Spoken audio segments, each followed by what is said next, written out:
Olá, investidores, sejam muito bem-vindos ao Visão de Mercado, o seu resumo semanal das notícias que afetaram seus investimentos.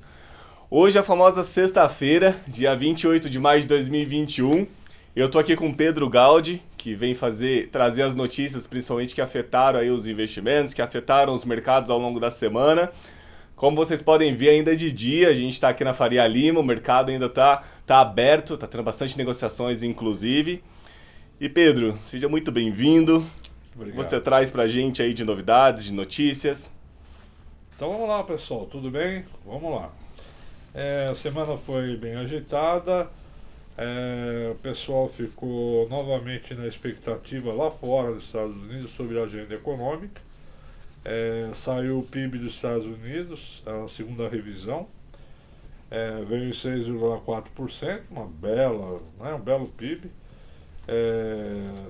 Na primeira revisão foi um pouco menos e a expectativa era 6,5%. Tem gente falando que o PIB lá nos Estados Unidos vai chegar perto de 10% esse ano, e o da China também vai subir muito forte. A economia lá está crescendo forte, a vacinação está muito rápida e na China também está crescendo absurdamente forte. Nos próximos programas a gente vai atualizar aquele quadro de vacinação para vocês terem uma ideia. Saiu lá encomendas de bens duráveis de março, recuou 1,3%, abril, ante-março, né? Foram 246 bilhões de dólares. Recuou um pouquinho, mas nada assustador, né? O presidente Biden está anunciando, está pedindo, né, na verdade, ao Congresso mais 6 trilhões de dólares para gastar no próximo ano fiscal. São despesas que subam até 8,2 trilhões de dólares até 2031. São dinheiro para despesas impulsionando projetos de infraestrutura, expansão de rede de proteção social, ou seja, o presidente quer colocar dinheiro lá na economia para puxar para cima mesmo, né? Lá já o vice-presidente do Fed, o Randall Quartz, ele deu uma visão muito otimista sobre a economia. Ele espera que a economia cresça rapidamente ao longo desse ano, desacelere em 2022. A confirmação desse cenário permite ao comitê, né, o FONC, que faz lá a decisão dos juros, em suas próximas reuniões, discutir uma retirada gradual dos estímulos monetários, ou aquela história de comprar títulos de uma forma não rápida, né? Isso até tranquilizou um pouco o mercado, né? A semana foi muito positiva para as bolsas, tá? As vendas de imóveis novos nos Estados Unidos caíram 5,9% em abril, ante março. Na China, diante da alta do preço das commodities, do minério de ferro, o governo está tentando frear isso, e até ele conseguir alguns dias o preço do minério de ferro caiu. Ele está tentando segurar a barra com algumas siderúrgicas e alguns portos que estão de alguma forma superdimensionando os preços. Tem tido um relativo sucesso, mas a demanda está muito forte, os estoques estão baixos, então assim, é questionável se ele vai ter sucesso com essa estratégia, né? Ele pode conseguir segurar um pouco, mas a tendência continua sendo de alta. Lembra que a gente falou lá atrás que a inflação ao consumidor veio alta, o produtor veio alto, isso assustou os mercados, caiu. O Fed olha muito o deflator do PCE para balizar juros, e saiu hoje. O núcleo deflator do PCE subiu 0,7% em abril, ante 0,6% em março. Então veio relativamente tranquilo. Isso trouxe uma tranquilidade aí nas bolsas lá nos Estados Unidos, né? Isso ajudou aí um pouco o desempenho. E Pedro, pelo que você tinha comentado, inclusive, aí nos últimos programas, tinha falado um pouco que praticamente os Estados Unidos e a China vêm puxando a economia aí do mundo, né, principalmente impactando o preço das commodities, né? Sim, com certeza. Essa inflação toda que a gente está vendo, ele vem puxado vem puxado por commodities, que não para de subir, não é só minério, é o petróleo, é o cobre, é soja, é milho, é carne. A carne não para de subir, né? Subiu 30% esse ano. E lá na China, eles tiveram aquela peste africana lá que dizimou o rebanho suíno. E eles estão numa correria danada para refazer o plantel. Estava até lendo uma notícia assim. É coisa de louco. Eles estão com, se eu não me engano, 21 prédios elevados, prédios grandes, tudo automatizado, né? Eles estão criando suínos para aumentar o plantel. É uma coisa assim absurda. Eles estão mandando bala para Pé no repovoar, acelerador, praticamente, né? para tentar, mas assim, eles vão continuar importando carne por muito tempo. Não tem como. Eles estão aumentando a produção de frango também. Não dá, é 1,4 bi de pessoas, né? Os caras têm que comer proteína, vão continuar importando e vão continuar pressionando o preço, né? Vamos falar de mercado interno. Saiu a taxa de desemprego do Brasil, atingiu 14,7% no primeiro trimestre, veio bem salgada, né? No quarto trimestre do ano passado tinha sido 13,9%. E no primeiro trimestre 20 tinha sido 12,12%. Então está fazendo assim, o desemprego está piorando no Brasil. Aí fica assim, mas pô, teve ajuda emergencial, o cara não vai procurar emprego, não sei o quê. É triste, né? Realmente os Estados Unidos está com 6% de taxa de desemprego. E lá também tem a historinha que o pessoal está recebendo cheque e não quer trabalhar. Assim, é muito difícil afirmar isso, né? Mas a nossa taxa de desemprego realmente está piorando, né? E isso é muito triste. Saíram dados aí de carteira assinada que vieram até bons, né? Vieram até bons aí, mas o desemprego continua um pouco preocupado, né? A criação de empregos para nós, foi o CAGED, veio pouco menos de 121 mil postos de trabalho formal, né? Então está registrando saldos muito baixos, né? No primeiro trimestre do ano passado foi negativo 964 mil postos, mas aí você tinha pandemia, né? Exato, é Então outro a cenário. comparação é outro mundo, é outra história, né? Mas 121 mil ainda é muito baixa a criação de vagas, né? O parecer da reforma administrativa foi aprovado no CCJ, da Câmara Federal, agora segue para o Senado. Tanto a reforma administrativa como a tributária, como as discussões da privatização da Eletrobras estão caminhando bem rápido. O pessoal do Congresso fala em definir, acabar com as reformas esse ano, que é muito importante para o Brasil começar a deslanchar e gerar confiança. A gente viu uma entrevista com o Celso Pastore, recente, ele fala do Brasil, a confiança no Brasil está lá embaixo, né? O pessoal confia mais na África do Sul do que no Brasil, né? A gente precisa ganhar essa confiança do investidor estrangeiro, e para ganhar isso tem que ter as reformas, senão não adianta, né? Teve também uma coisa importante, a agência de classificação de risco, a Fitch, ela reafirmou o rating do Brasil em BB-, com perspectiva negativa. Mas é bom isso? É bom, porque não rebaixou mais, né? Exato. E eles continuam aí sustentando riscos do país, né? Eles apontam que o Brasil está livre de choques externos, sustentado por sua taxa de câmbio flexível, mas ele fala aí do endividamento do governo, uma estrutura fiscal problemática, né? Potencial de crescimento econômico também prejudicado e um cenário político difícil. Mas não rebaixou mais o país, o que é muito importante. E foi bem recebido, né, pelos Foi mercados muito ontem, bem inclusive, recebido, né? foi muito bem recebido. Só para ter uma ideia, a nossa bolsa hoje, sexta-feira, está subindo 0,6%. Na semana está subindo 2%. No mês está subindo 5% e no ano também está subindo 5%. Ou seja, nessa semana é o que está fazendo o desempenho do ano. Exato, até porque o Né? primeiro trimestre, né, foi super Foi negativo, super fechou negativo, 2% né? praticamente. O dólar Na perdendo semana. força, está caindo 1% hoje e está fechando na faixa de 5,23. Lembra que ele chegou perto de 5,60? Tem toda uma discussão, olha, o dólar vai para 6, o dólar vai para 5.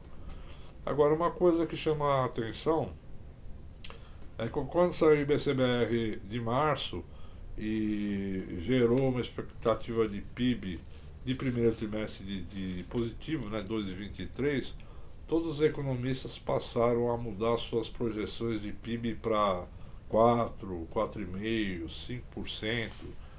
Quando a gente olha a pesquisa Focus que saiu hoje, ela já subiu para 3,52. Semana que vem, depois a gente vai falar isso, tem uma agenda econômica forte e vai sair o PIB do primeiro trimestre oficial. Que isso vai ser importante, né, para balizar se o pessoal vai manter essa linha ou não, né? Uhum. Vamos falar Já vamos entrar na agenda de semana que vem. Vamos para a semana que vem. Boa. Né? Semana vai ser forte, tá? A gente teve algumas semanas fracas aí de informação, muitos voltadas para os Estados Unidos, né? Inflação, PIB, pá, pá, pá. Bom, segunda-feira sai o resultado econômico da OCDE, que é a revisão que eles fazem de PIB para o mundo, que também é muito importante, né? A gente tem visto a economia dos Estados Unidos melhor, China melhor, na Europa os dados estão vindo mistos, mas com um viés de melhora também. Aqui no Brasil também a gente tem visto, existe um risco aqui no Brasil, aliás, dois riscos importantes. Primeiro, uma terceira onda da pandemia, que tem médico que fala que vem e tem médico que fala que não vem. E você tem o risco hidrológico que pode bater no terceiro trimestre, né, lá para setembro. O governo já tem um pessoal do governo estudando medidas para evitar apagão, enfim, e o que está se estudando é licitar novas termoelétricas para que entrem termoelétricas simples, né, mas que comecem a funcionar muito rápido, que é para gerar essa energia e preservar os reservatórios, né? Para que não falte nem água e não falte nem luz. Então, assim, são duas pedras no sapato que o Brasil vai ter que conviver. Então, na segunda-feira saiu as projeções econômicas da OCDE, é importante. Sai a inflação na Alemanha, sai PM industrial na China, de maio. Terça-feira sai aqui o PIB do primeiro trimestre, isso é muito importante para a gente ver se os economistas não estão exagerando, né? Exato. Sai PMI industrial aqui também, balança comercial mensal, vendas de veículos de maio. Na zona do euro sai taxa de desemprego e inflação ao consumidor de maio, CPI. Quarta-feira tem inflação PPI na zona do euro. E na China sai PMI composto de serviços de maio. Quinta-feira é feriado aqui no Brasil, tá? Corpus Christi. Então o mercado vai ficar fechado para nós, mas lá fora funciona. Zona do euro sai PMI serviços compostos. Nos Estados Unidos sai o ADP. ADP é uma instituição que faz projeção da criação de empregos no setor privado. Ela faz projeção, tá? Vai sair pedido de auxílio de emprego semanal, PMI serviço composto, estoques de petróleo e discurso de 2 membros do FED, dos Estados Unidos. Agora, sexta-feira é o dia. Sexta-feira sai PMI serviço composto, na zona do euro sai vendas no varejo de abril e nos Estados Unidos saem os dados oficiais do mercado de trabalho, o payroll. Esse sim é importante, acho que é o indicador mais importante, fora o PIB nosso do Brasil, é o mais importante porque ele vai medir se realmente a economia dos Estados Unidos está melhorando crescendo ou não, né? E aí isso realimenta o temor dos investidores em relação ao Fed, né? Em começar a recomprar títulos, mexer no juros. Não dá para mexer nos juros agora porque o desemprego está muito alto. A gente entende que no segundo semestre o pessoal possa começar a conversar sobre isso, mas não para esse ano, para o ano que vem, 2022. Lembra que eles falaram que eles vão carregar uma taxa de entre 0 e 0,25 até setembro de 2024, né? Mas tudo pode mudar, se realmente a economia deslanchar, 2023 pode ser o ano da mudança, né? Bom, Cleiton, a gente, nos últimos programas a gente falou sobre minério de ferro, no último a gente falou de siderurgia, e nesse aqui a gente vai falar de papel e celulose. Vou ser rápido para não tomar muito tempo, porque no programa passado a gente extrapolou o tempo. Existem dois tipos de celulose, né? Que o pessoal chama de hardwood, que é fibra curta, que é feita de eucalipto, e o softwood, que é a fibra longa, feita de araucária. O Brasil é uma terra abençoada, porque o eixo que ela está na terra permite o calor, né? A temperatura permite plantação de eucalipto com um período bem curto, né? Em 8 anos você planta e já tem a primeira poda da árvore. São 3 podas que você faz da árvore. Em 8 anos você já tira a primeira poda. As principais empresas de capital aberto é a Suzano e a Klabin, né? As duas têm negócios com celulose e com papel, né? A Suzano ela comprou a Fibria há pouco tempo, se tornou a maior empresa de celulose do mundo, porque a Fibria só fazia celulose. E a Klabin ela é mista, ela faz celulose, ela tem um projeto Puma, né, que ela desenvolveu, e também é muito forte em papel e embalagens, né, meio a meio. E a Suzano é tipo 65, 70 celulose e o resto é papel e embalagem.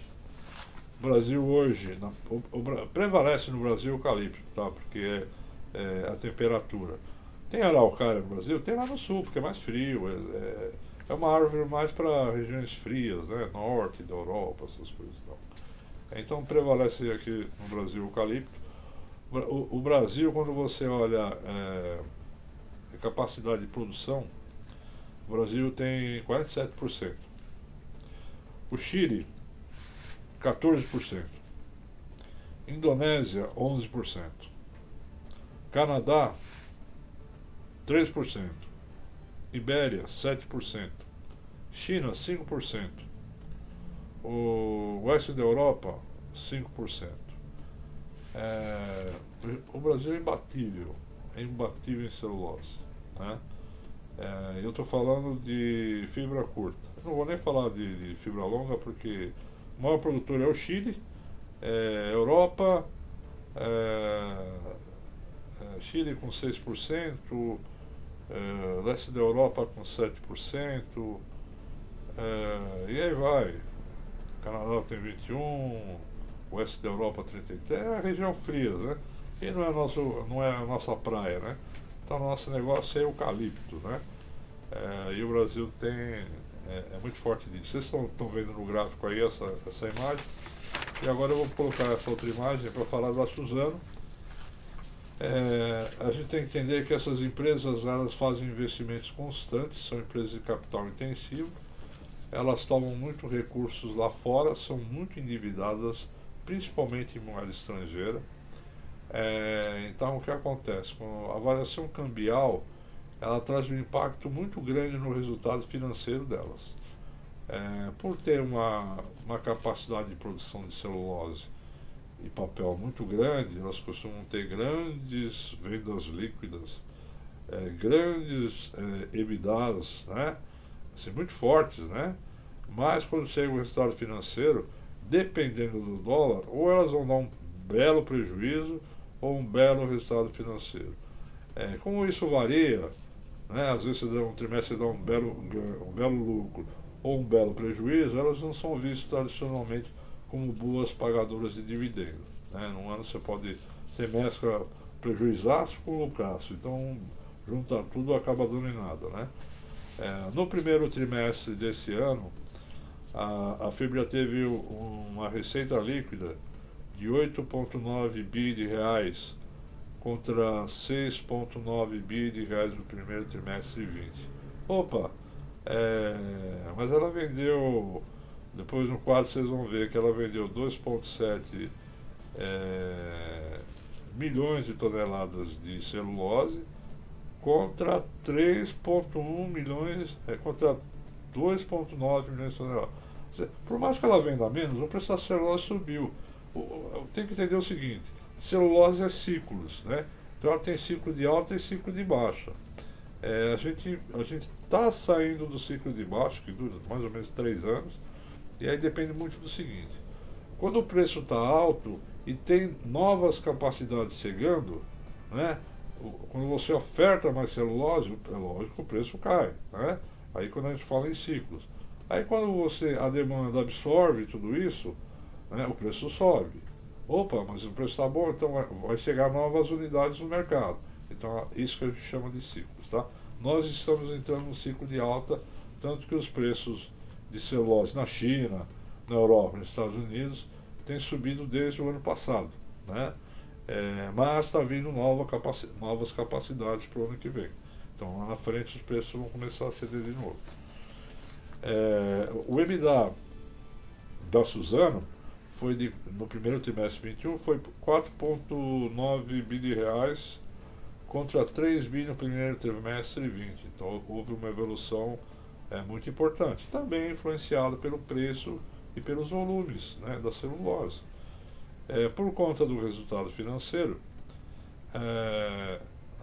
a empresa teve um resultado líquido negativo de 2,8 bi no primeiro trimestre de 21, contra um prejuízo de 13,4 bi no primeiro trimestre de 20, também causado pelo efeito cambial, né? Porque você percebe que as vendas líquidas e o EBITDA foram muito bons. A margem EBITDA pulou de 43% no primeiro trimestre de 20 para 55% no primeiro trimestre de 21. É um show de resultado, só que a linha final é Kinder Ovo, depende do câmbio, né? Quando a gente olha a Klabin, é a mesma história. Você pega a receita líquida do primeiro trimestre de 21, foi 3,5 bi de reais contra 2,6 bi do primeiro trimestre de 20. Efeito preço da celulose, efeito do aumento do preço das embalagens, né? Enfim, volumes. EBITDA ajustado 1,3 bi de reais no primeiro trimestre de 21 contra 1 bi no primeiro trimestre de 20. A margem pulou de 40% no primeiro trimestre de 20, caiu para 37% no primeiro trimestre de 21. E o lucro do primeiro trimestre de 20 ela saiu de um prejuízo de 3 bilhões para um lucro de 421 milhões no primeiro trimestre de 21. Foi muito bem. Eu coloquei no quadro ao lado o endividamento para vocês terem uma ideia. A Suzano tem uma dívida líquida de 66 milhões de reais. Isso dá uma dívida líquida EBITDA em reais de 3,9 vezes. É alto, mas eles estão fazendo investimento em plantas. Então justifica. Esse pessoal, o que eles fazem? Eles maturam um projeto e vão começar outro. Então eles vão no mercado, tomam, se endividam, essa relação de dívida líquida EBITDA sobe, eles vão maturando esse investimento, conforme a planta entra, eles vão pagando as dívidas, passam a ter mais receita, e aí sim, vamos começar uma planta nova, e aí vai. É capital intensivo. Desculpa. A Klabin está fazendo o Puma 2, o projeto novo dele. Hoje a dívida líquida dela é de 21,7 bi de reais, e ela está com uma dívida líquida EBITDA de 4,2 vezes. É alto sim. Mas é a mesma história. Conforme os projetos vão maturando e ela passa a produzir, você acaba agregando receita no faturamento, gerando mais saldo de geração de caixa operacional, né? E aí você vai liquidando dívida, essa relação vai diminuindo até normalizar. A gente sempre fala de uma relação de dívida líquida normal é 2,5, tá? Aqui não tem Covid, é moeda estrangeira, então eles não têm problema com isso, né? A gente gosta muito do setor, a gente tem compra para esses papéis, para os dois. Mas a gente alerta que no momento os preços das celuloses que estavam em queda fizeram uma alta e estão dando uma paradinha agora. Não é ciclo de baixa. A tendência até é subir mais um pouco, mas no momento o pessoal da China está puxando o freio das commodities de uma forma geral. Então é assim, a gente tem falado que a gente está vivendo a onda das commodities e a onda da infraestrutura. Mas assim, celulose eu acho que vai dar uma paradinha de preço. A gente tem compra para os dois papéis e a gente recomenda só para quem tem uma visão de médio e longo prazo. Não está nas nossas carteiras agora nesse momento, porque a gente entende que o preço, se subir, vai subir muito pouco e a gente pretende colocar assim que a gente tiver o sentimento que a coisa vai andar um pouco mais forte. É isso, Cleiton. Bom, mais uma aula aí de celulose, commodity. Semana passada a gente falou de minério de ferro. Pedro, obrigado aí pela aula. Eu acho que é bem importante para os nossos investidores como um todo entender como que funcionam os ciclos, entender como que funcionam os mercados. Semana que vem a gente está de volta, né? Sexta-feira. Um outro setor. Muito obrigado, Pedro. A gente fica por aqui e até semana que vem. Até logo. Tchau, tchau. Você gostou desse vídeo e quer receber semanalmente as dicas dos nossos especialistas? Então se inscreva no nosso canal e ative o sininho de notificação. Se você possui alguma dúvida ou deseja algum esclarecimento, entre em contato conosco através dos nossos canais de atendimento que vão estar aqui na descrição do vídeo. E não se esqueça de curtir esse vídeo, compartilhar e comentar, deixar aqui seu feedback para que a gente possa estar trazendo mais conteúdos como este. Muito obrigada!